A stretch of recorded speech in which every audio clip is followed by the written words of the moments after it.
Welcome to Let Me Fix This. Enjoy the video. In this video, I will show you how to draw a chlorophyll diagram. First, accurately sketch the porphyrin ring, which forms the core of the molecule. Ensure you place the magnesium ion precisely in the center of this ring.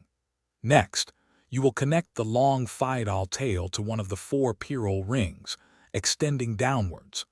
This initial framework is crucial for building a clear and accurate representation of chlorophyll. Now, let's focus on the intricate details of the porphyrin ring. Carefully illustrate the four pyrrole rings, ensuring they are correctly linked by methine bridges. Pay close attention to the alternating double and single bonds throughout the entire ring system, as this is vital for its function.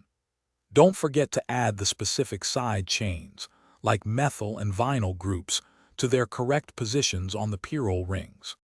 Moving on to the phytol tail, draw it as a long, unbranched hydrocarbon chain, emphasizing its hydrophobic nature.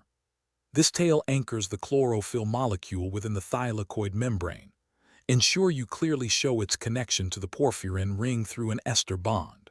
Finally, label all the essential parts of your diagram, such as the magnesium ion, porphyrin ring, and phytol tail, for maximum clarity and understanding.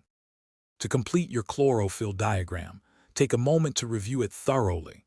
Check for accuracy in bond representation and ensure all components are correctly placed. Add a clear title and any necessary notes to provide context or highlight specific features. Remember, a well-labeled and accurate diagram is a powerful learning tool. Also, for great deals and to check out the Owala water bottle, make sure to look at the link in the description below. Thanks for watching. If you found this helpful, don't forget to like and subscribe.